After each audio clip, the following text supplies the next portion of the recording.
क्या इस आयु में ये सब संभव नहीं हो सकता? माँ ने कहा नहीं, संभव तो सभी आयु में हो सकता है, संभव तो सभी प्रकार से सभी शरीर में हो सकता है, सभी युग में हो सकता है, सभी आयु में हो सकता है, सर्वत्र हो सकता है।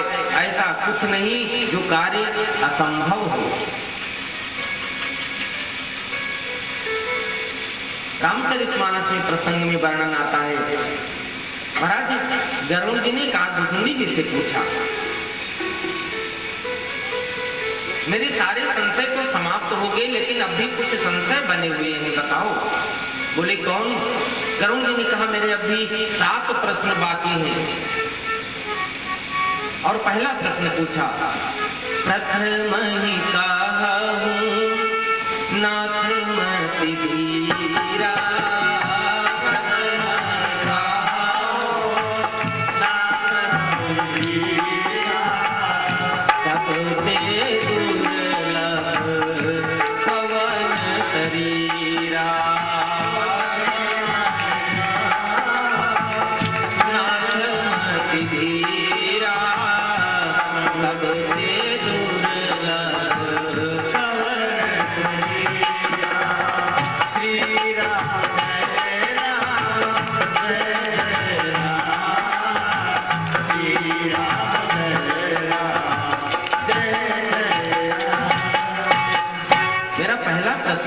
बोले क्या? बोले सबसे दुर्लभ कवन शरीर, कौन शरीर सबसे अधिक दुर्लभ है? काकभुसुंडी जी ने कहा, नर तन सामो नहीं कौनी वदेही,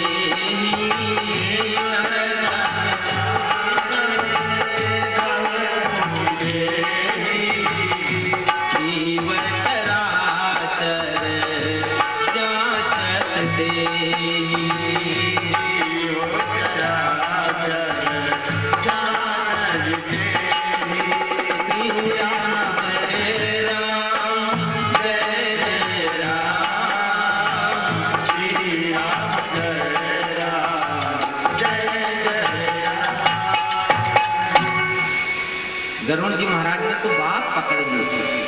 काकभुसुंडी ने कहा, नर तन सम नहीं कौन्यू देही, मनुष्य के समान कोई शरीर नहीं है। महाराज गरुड़ जी इन बात को सुन तो लिए, सुनने के बाद मन में दूसरा प्रश्न जागृत हो गया। महाराज गरुड़ जी ने कहा, एक बात बताओ, यदि मनुष्य का शरीर सबसे अच्छा है, सबसे श्रेष्ठ है, सारी गुणों से संपन्न है, तो मेरे मन में शंका होती है। काकभुसुंडी जी से कहते हैं, आपको इच्छा मृत्यु का वरदान मिला है, जब चाहो शरीर छोड़ सकते हो और जब चाहो तो शरीर का रूप धारण कर सकते हो, जन्म ले सकते हो। तो महाराज जब इस प्रकार से तुम्हें वरदान मिला है, तो कौवे के शरीर में क्यों बैठे हो?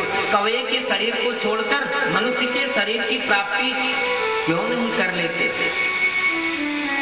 काकभुसुंडी जी ने जब गरुड़ जी के प्रश्न को सुना, काकभुसुंडी जी ने गरुड़ जी से कहा, दूसरी बात सुन लीजिए। बोले क्या? काकभुसुंडी जी ने कहा, लेकिन मैं अपने शरीर पर, अपने शरीर से प्रेम करता हूं। बोले क्यों?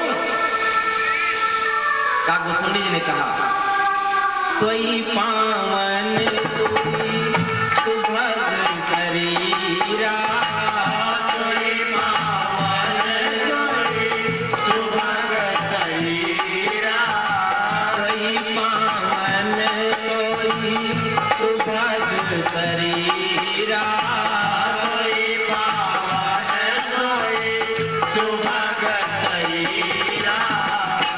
जो तन पाई भजहि रघुबीरा, जो तन पाए भजन रघुबीरा।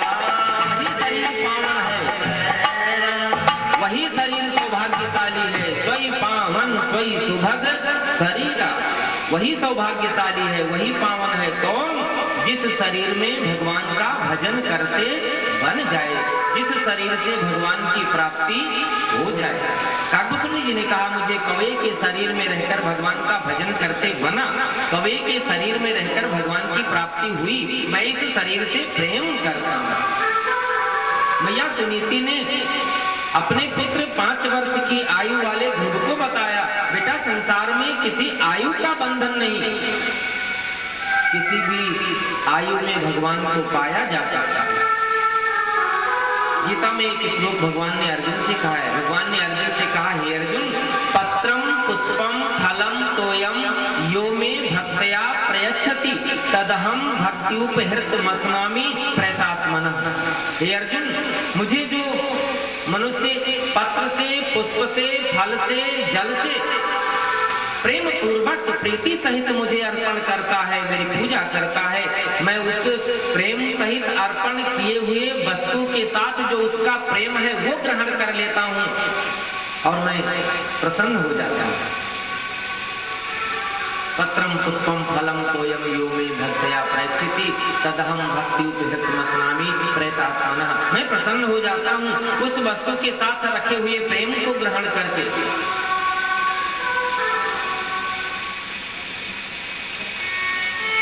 महाराज एक संत ने कहा, नहीं भगवान ने ये बात नहीं कही है। फिर भगवान ने क्या कही? संत ने कहा, भगवान ने कहा है, मेरे अनेक रूप हैं,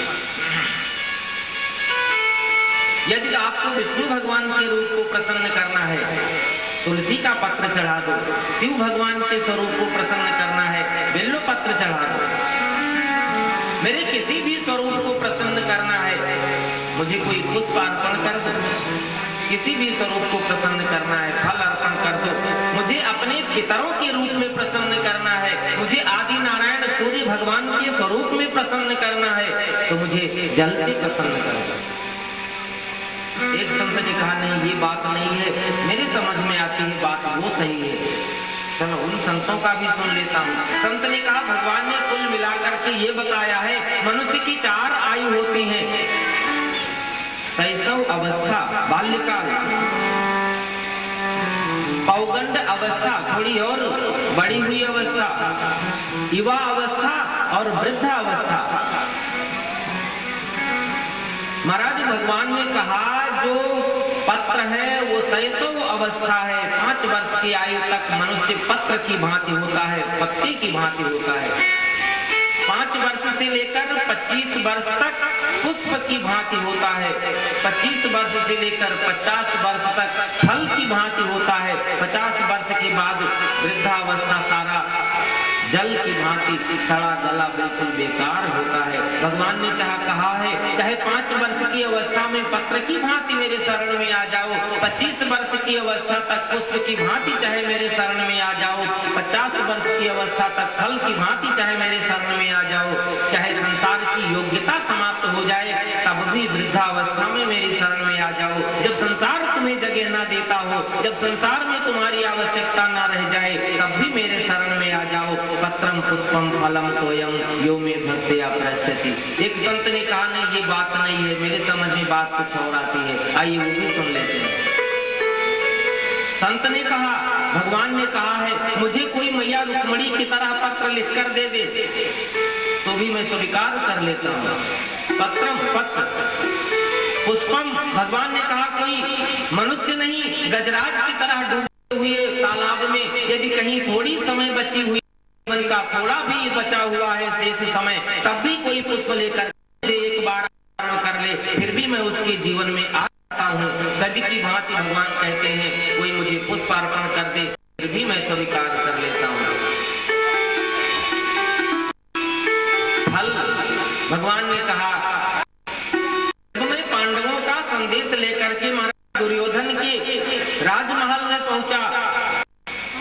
आज तो दुर्योधन के महल में अनेक प्रकार के तैयार किए हुए व्यंजन मुझे स्वाद नहीं आया, लेकिन जब मैं चाची विदुरानी चाची सुलभा में जमुना जी के तट पर पहुंचा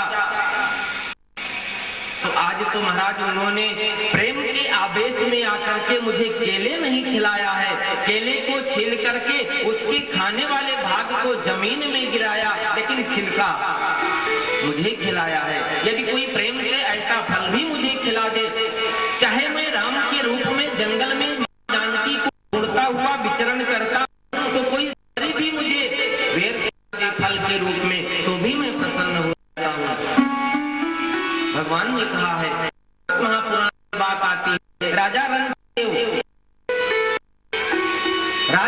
को छोड़ दिया, 7 दिन व्यतीत हो गए, जल भी नहीं मिला पीने को।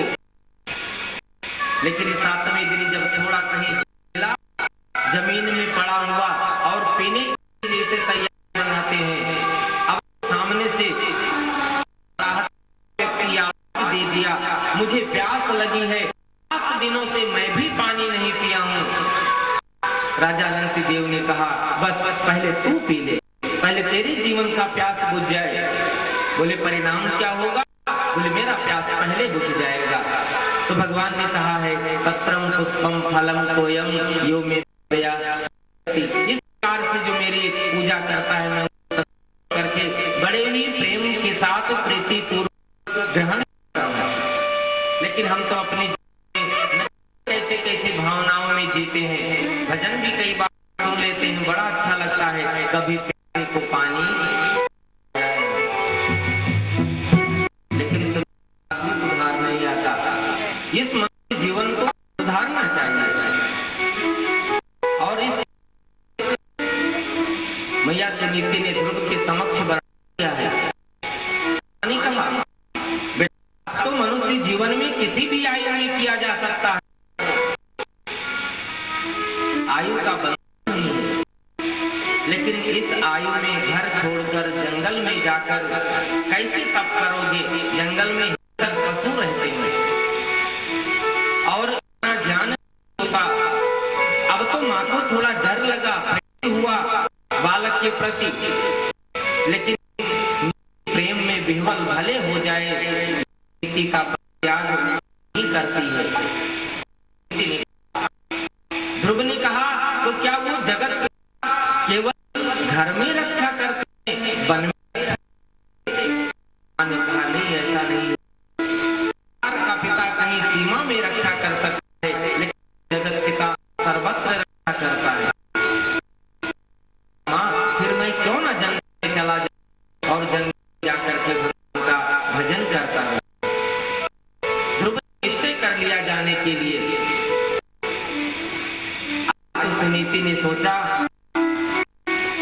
भजन के लिए जा रहे हैं, पिता की प्राप्ति के लिए जा रहे हैं, लेकिन एक बात ध्यान रखना। क्या? बोले संसार की आसक्ति अच्छी नहीं है और संसार में द्वेष भी अच्छा नहीं है। किसी के साथ प्रेम करते हो तो वास्तविक पर नहीं चल पाओगे, और यदि किसी से आप द्वेष करते हो तो भी अच्छे अपने मार्ग पर नहीं चल पाओगे। बोले परिणाम क्या होगा? बोले प्रेम करते हो, जब आपके जीवन में कोई अच्छी वस्तु मिलेगी तो याद आएगा।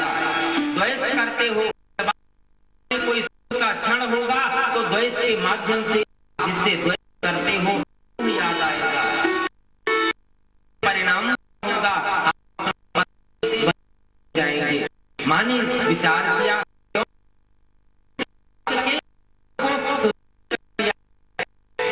हमारे सनातन धर्म में देखा जाए तो सबसे पहले कोई भगवान है, देवता है, सबसे पहले यदि कोई वंदनीय, चाहे हम भगवान को भी वंदना करते हैं, भक्ति अपने का कोई संबंध जोड़ते हैं, तो हम ये कहते हैं भगवान आप मेरे पिता हैं। हम सबसे पहले कहते हैं, तो मैं माता पिता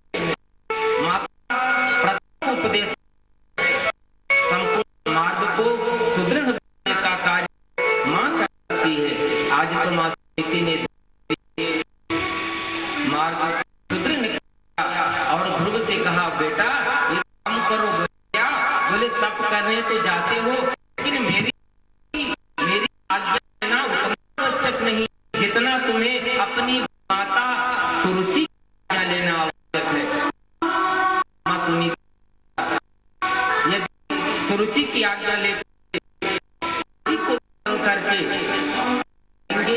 ना तो सुरुचि के प्रति द्वेष रह जाएगा प्रति द्वेष और न मेरे प्रति प्रेम, दोनों समाप्त हो जाएगा। सत्य यही है, संसार से प्रेम कर देता, प्रेम करता है तो अपनी वास्तविक कान पाग ध्रुव को लेने के लिए बहुत सुंदर सजावट करके अन्य प्रकार सेना आदि के साथ लेने जाते हैं। ध्रुव को बड़ी व्यवस्था के साथ वापस लाते हैं, सिंहासन पर बैठाया है। ध्रुव ने 36,000 वर्ष तक राज किया है और ध्रुव के दूसरे भाई थे, विमाता सुरुचि के पुत्र थे। महाराज अब तो यक्षों ने उन्हें मार दिया है, ध्रुव ने उनका भी बदला यक्ष से लिया है। संपूर्ण रूप से सुंदर व्यवस्था से राज्य को किया है, अपने संपूर्ण वंशावली को बढ़ाया है। सारे कार्य करते हुए सुखदेव भगवान ने राजा परीक्षित को कथा श्रवण कराया है। अंत में वर्णन किया है, एक बार की बात है, ध्रुव जब कभी चलते हैं तो आगे पीछे उन्हें कोई परछाई दिखाई देती है। बहुत समय ऐसी घटना हुई। एक बार ध्रुव ने रुक करके उस परछाई से पूछा, तुम कौन हो, क्या चाहते हो? महाराज उस परछाई ने कहा, मेरा नाम मृत्यु है, मैं आपके समक्ष नहीं आ सकती, लेकिन इस मृत्यु लोक में हर कोई मेरा सम्मान करता है, आप भी मेरा सम्मान करें। ध्रुव ने कहा, मैं कैसे आपका सम्मान करूं? मृत्यु ने कहा है, आप मेरे सिर पर अपने पांव रखो और मेरे सिर पर पांव रख करके हमेशा हमेशा के लिए रहने वाले ध्रुव लोक के लिए प्रस्थान कर जाओ। आज ध्रुव ने इस मृत्यु लोक के परिपाटी का निर्वहन करते हुए मृत्यु के सिर पर पांव रख करके ध्रुव लोक का गमन किया है, ध्रुव लोक में जाकर के निवास किया है। हरि शरणम हरि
भगवान की कथाएं अनंत हैं, भगवान के चरित्र असीमित हैं।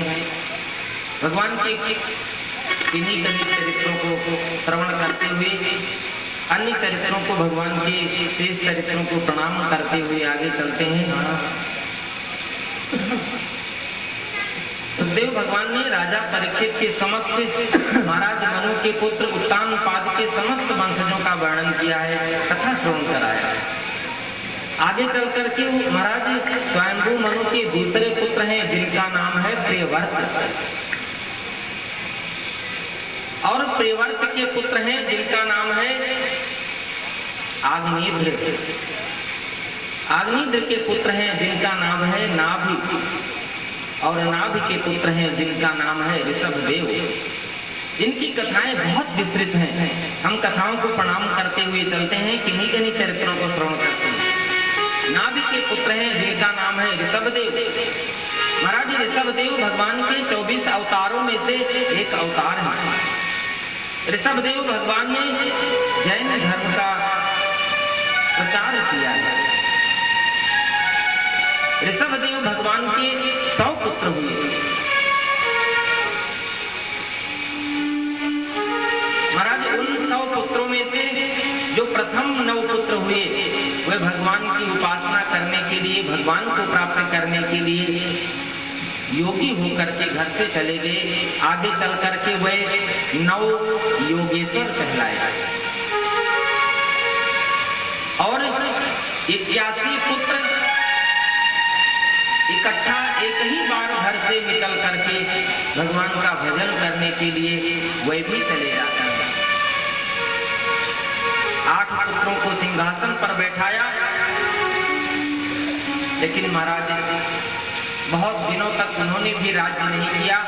अब जो एक बचे हुए थे जिनका वर्णन किया है, जिनका नाम है भरत, आज भरत को सिंहासन पर बैठाकर और उनके पिता तप करने के लिए चले जाते हैं। भरत ने बहुत समय तक भारत के संपूर्ण भरत खंडों पर राज्य किया है। काफी समय व्यतीत हुआ।